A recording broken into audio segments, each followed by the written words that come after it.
আসসালামু আলাইকুম সুপ্রিয় শিক্ষার্থীবৃন্দ, আশা করি আপনারা সবাই ভালো আছেন। আজকে আমরা রিল অ্যানালিসিস সাবজেক্টে চ্যাপ্টার 4-এর এক্সাম্পল 8-এর এক্সারসাইজ নাম্বার সলিউশন করব। প্রশ্নটি হলো সামেশন n মান 1 থেকে infinity -1 power n-1 x to the power n divided by n এই ধারাটির অভিসিদ্ধি পরীক্ষা করতে বলছে। তো এই প্রশ্নটি সর্বশেষ 2022 সালে চলে আসছে। আচ্ছা, এখন আমরা সমাধান করব। তো প্রশ্নটি আমরা কি করব, প্রথমে এই যে তোমার যে ধারাটা আছে সেই ধারাটাকে আমরা ইউএন ধরে নিব আমরা, ঠিক আছে। এখন আমরা ডি অ্যালেমবার্টের নিয়ম অনুসারে আমাদের ইউএন প্লাস লাগবে, ইউএন প্লাস 1। তো আমি এখানে কি করব, এন এর পরিবর্তে আমরা ইউএন প্লাস 1 বসাবো। তো এন এর পরিবর্তে যদি আমরা n প্লাস 1 বসাই তাহলে আমরা শুধু n থাকবে, n এর পরিবর্তে n প্লাস 1, n এর পরিবর্তে n প্লাস 1 বসাবো। সবাই বুঝতে পারছো? তাহলে আমরা এইটাকে ইউএন ধরবো আর n এর পরিবর্তে আমরা n প্লাস 1 বসিয়ে এটা পাবো। এখন আমরা কি করব, এটা থেকে এটা ভাগ করবো আমরা। এই যে দেখো ডি অ্যালেমবার্টের অনুপাত পরীক্ষণ, এটা সূত্র কি, ইউএন প্লাস 1 বাই ইউএন। তাহলে আমাদের এটা দ্বারা এটা ভাগ করবো আমরা। তো আমি ইউএন প্লাস 1 নিচে কিন্তু n প্লাস 1 এই অংশটা প্রথমে আমি বসালাম। যেহেতু বাঘ আছে, বাঘ কি এইটুক আছে, তাহলে আমরা উল্টে লিখতে পারি। বাঘটাকে যখন গুণ আনবো তখন এই জিনিসটা উল্টে যাবে, nটা উপরে চলে গেল আর এটুক কি নিচে চলে যাবে। এখন দেখো এই জিনিসটাকে আলাদা করে লিখতে পারি যে -1 এর উপর n, -1 এর উপর মাইনাস। এখানে আমরা কি করলাম, এখানে কি একটু ভুল হয়েছে কি না। আচ্ছা, আমি এই যে কোনটার জন্য করেছিলাম এইটা, তাহলে এই অংশটা কিন্তু নিচে চলে যাবে। তাহলে এখানে -1 লিখতে পারি আলাদা আলাদা করে, অর্থাৎ এই পুরোটাকে মিলে কিন্তু এটা আমরা লিখতে পারি এটুক আর এটুক একই বিষয়। আচ্ছা, এখন আমরা দেখো কি করছি, এইটুক এটুক কাটাকাটি যায়, হ্যাঁ এটুক এটুক কাটাকাটি যায়। আর এইখানে আমি এই দুইটাকে আমাদের xn আকার আনবো, অর্থাৎ এটাকে আমি ভেঙে কাজ করবো, অর্থাৎ x to the power n আর এখানে x, অর্থাৎ এইটুককে আমরা এইভাবে লিখতে পারি x to the power n আর এখানে আলাদা করে n লিখতে পারি এইটুককে, আর এই n হলো এখানে। আর আমরা এইটুক একটু কাটাকাটি গেছে। এখন আমি এই বিষয়টাকে কীভাবে লিখতে পারি, যে এইটাকে আমরা লিখতে পারি এভাবে লিখতে পারি। আবার যদি উল্টে যায় সেই ক্যালকুলেশন করে 1ই হবে, ঠিক আছে। অর্থাৎ এই যে -1 এর উপর ইনভার্স, এটা মানে কিন্তু -1ই, সরি এই মাইনাস হবে, ঠিক আছে। ক্যালকুলেশন করলে এই ইনভার্সটাকে আমরা এইভাবে 1 লিখলাম, আর এই যে এখানে যে অংশটা করছি, আচ্ছা এই জিনিসটা এইভাবে করছি, এই 1টা হলে এখানে 1, তারপর ইনভার্সটা মানে কি 1, এই যে 1 আর নিচে -1। তো এখানে ক্যালকুলেশন করে কি পাবো, 1 এই -1 পাবো শুধু, সে মাইনাস এখানে বসিয়ে দিলাম, এটুক মানে কি -1।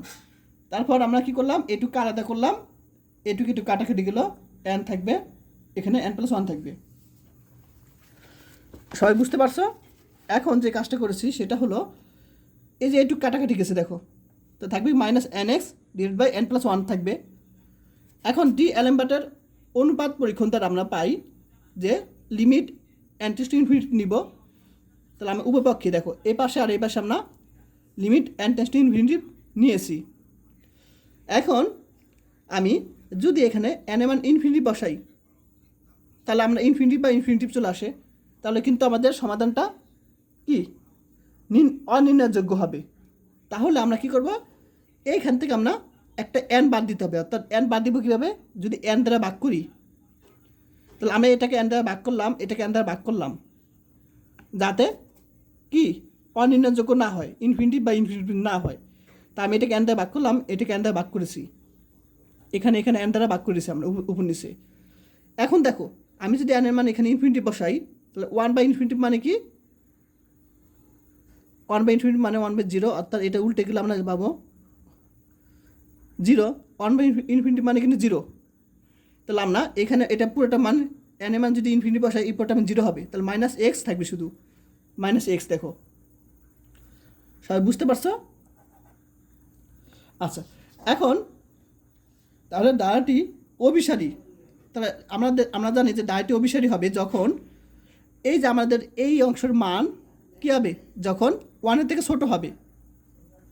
দেখো ডিএলএমবাটের নীতিটা, তো ডিএলএমবাটের নীতি কি, যখন দেখো এই ডাটাটা অভিসারী হবে যখন এই যে এইটুকের মান -1 থেকে ছোটো হবে। তাহলে এইটুকের মান কত পেয়েছি আমরা, এইটুকু আমি -x পেয়েছি, যা 1-এর থেকে ছোটো, মানে ঋণাত্মক পেয়েছি। এটাকে আমি একটু সাজেস করে লিখতে পারি, এই মাইনাসটা যদি আমরা গুণ করি, মাইনাসটা গুণ করলে আমাদের চিহ্ন পরিবর্তন হয়ে যাবে, দিক পরিবর্তন হবে, x/x > -1 হবে যদি মাইনাসটা গুণ করি। আবার অপসারী হবে যদি এইটার মান 1-এর থেকে বড় হয়, এটা আমার 1 থেকে বড় হয়, তাহলে এটা মান কত, -x পেয়েছি, যা 1-এর থেকে বড় হবে, তাহলে অপসারী হয়। এখন আমি মাইনাস দিয়ে যদি গুণ করি, তাহলে আমরা যদি পাবো কত, মাইনাস দিয়ে গুণ করলে x < -1 পাবো, দিক চিহ্ন পরিবর্তন হয়ে যাবে। তাহলে আমরা ডিএলএমবাটের নীতি অনুসারে পাই। এখন আরেকটা বিষয় পাই, সেটা হলো পরিপন্থী ব্যর্থ হবে যখন কী হবে, এটার মান = 1 হবে। অর্থাৎ আমরা এটার মান কত পেয়েছি, -x, তাহলে পরিপন্থী ব্যর্থ হবে কখন, যদি -x = 1 হয়। অর্থাৎ x = -1 হলে পরিপন্থী ব্যর্থ হবে। এখন আমরা টেস্ট করব যে x = -1 এর জন্য এই যে এই প্রদত্ত দ্বারাটি তোমার অপসারী হবে না অভিসারী হবে, সেটা আমরা টেস্ট করব।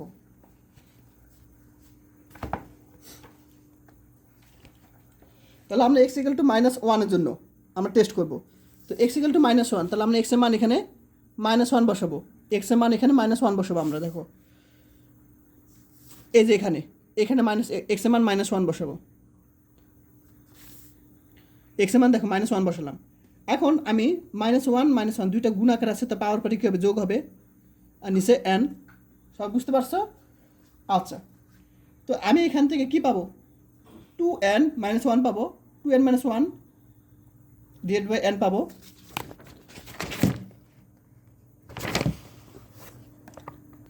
তো এ পর্যন্ত সবাই বুঝতে পারছো, x এর মান -1 বসিয়ে আমরা এটা পেয়েছি।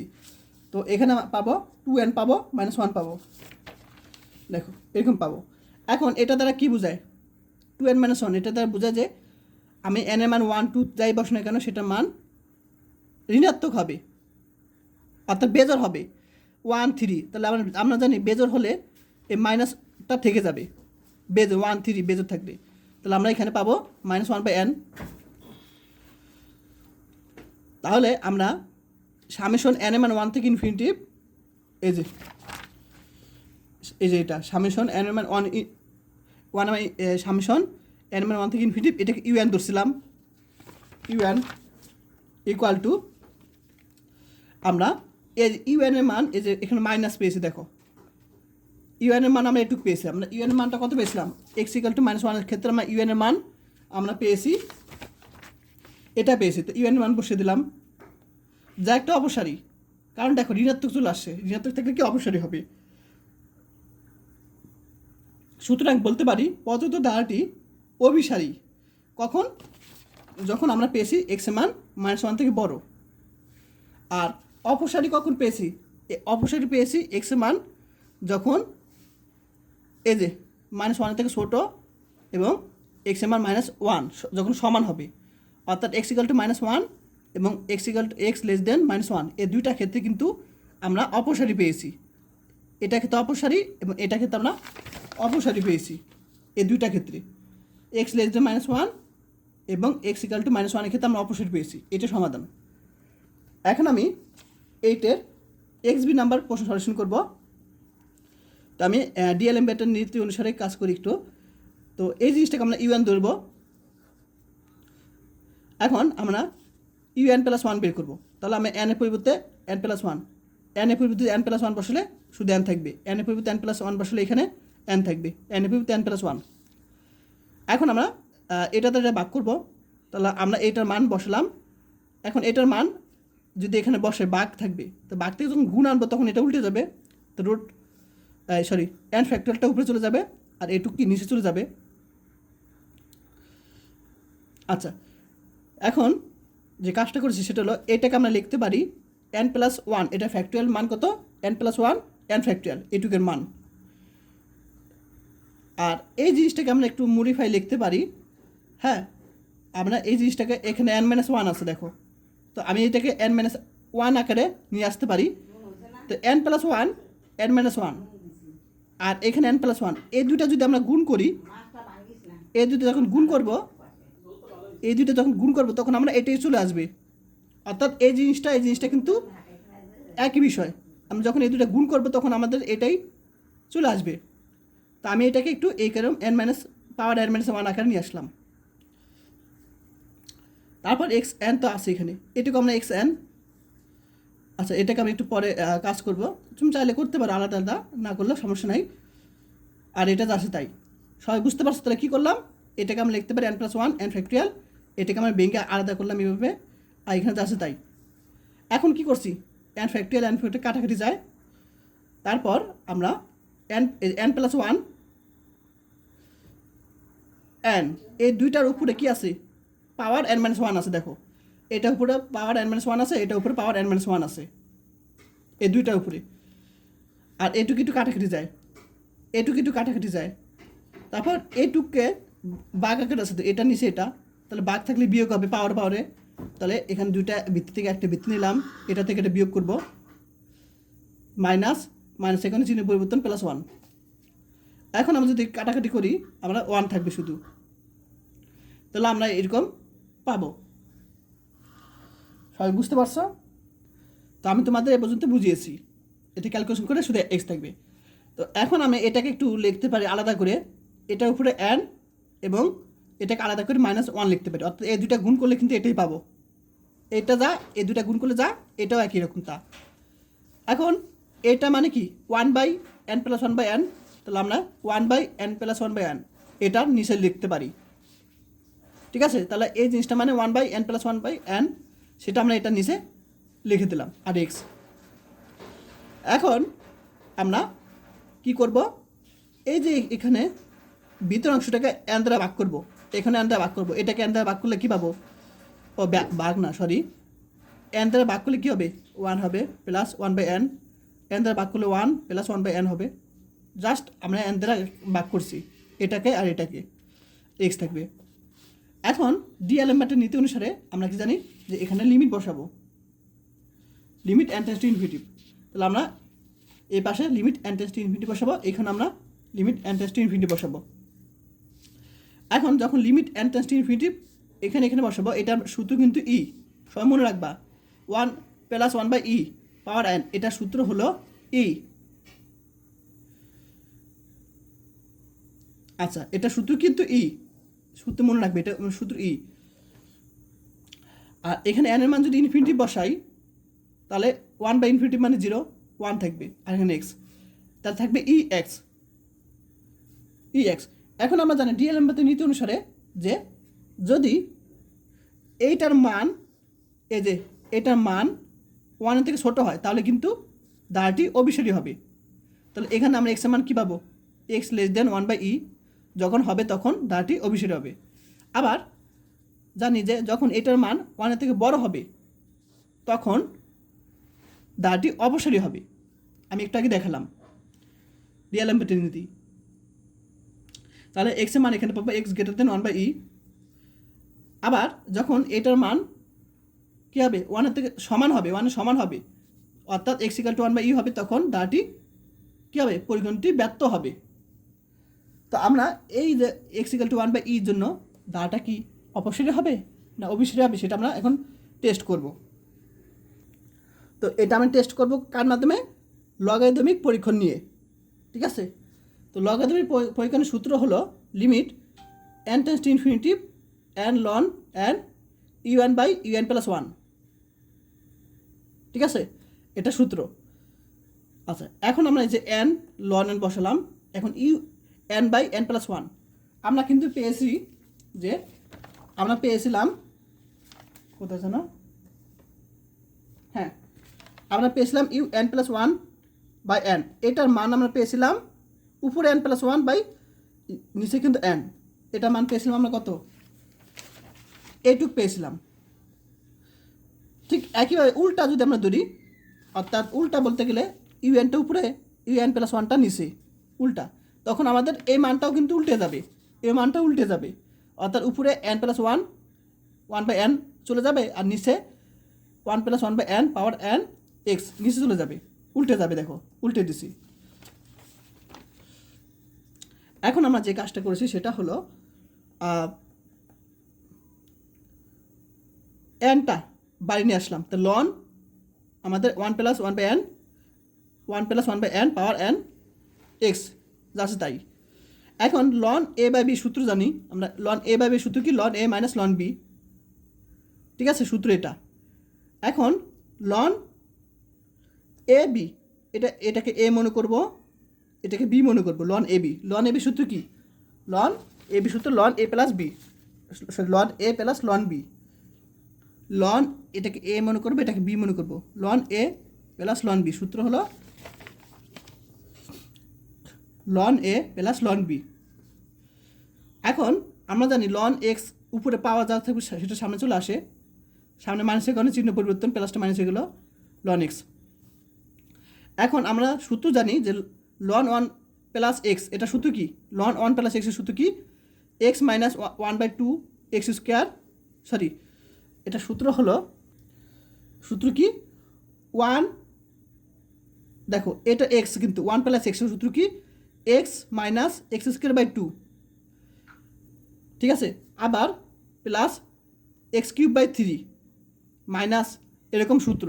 তাহলে আমরা এক্স বসালাম মাইনাস এই এক্স স্কোয়ার, এক্স স্কোয়ার মানে কি one by x n square, নিচে টু, প্লাস আবার এক্স কিউব, অর্থাৎ এটার উপরে কিউব বসলাম, আর নিচে থ্রি সূত্র, minus plus minus plus minus এরকম চলতে থাকবে, ডটটা চলতে থাকবে, মাইনাস এন, আবার লন ওয়ান প্লাস এক্স, এক্স এটাকে এক্স মনে, তাহলে ওয়ান প্লাস লন ওয়ান প্লাস এক্সের সূত্র কি x minus one x square by two plus x cube by three, এরকম সূত্র। তাহলে এটা এক্স, এটার উপরে কিউব দিলে ওয়ান বাই থ্রি হবে এন কিউব, আবার এখানে এটা উপরে স্কোয়ার দিলে ওয়ান বাই এন স্কোয়ার হবে, আর নিচে টু থ্রি হবে, মাইনাস এরকম চলতে থাকবে।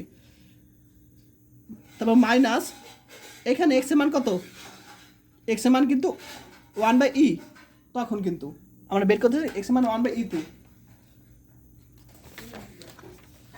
যখন এক্স এর মান ওয়ান বাই ই, এর জন্য আমরা বের করতেছি আমরা, তা লিখে দেবে যেহেতু এক্স এর মান ওয়ান বাই ই।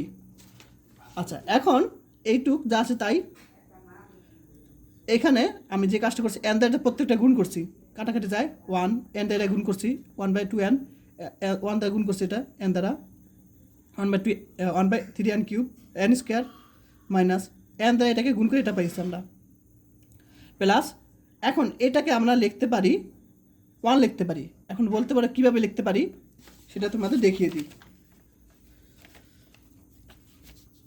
দেখো আচ্ছা এই যে এখানে মাইনাস লন, এটাকে আমরা লিখতে পারি না এভাবে। এখন আমরা জানি যে মাইনাস এই অংশটা সামনে চলে আসে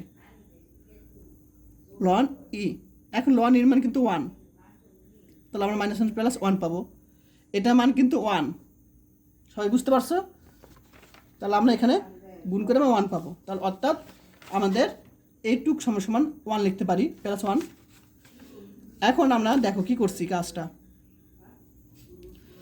সেই কাজটা হলো এই যে মাইনাস ওয়ান প্লাস ওয়ান কাটাকাটি যায় বাদ, মাইনাস ওয়ান প্লাস ওয়ান কাটাকাটি যায়।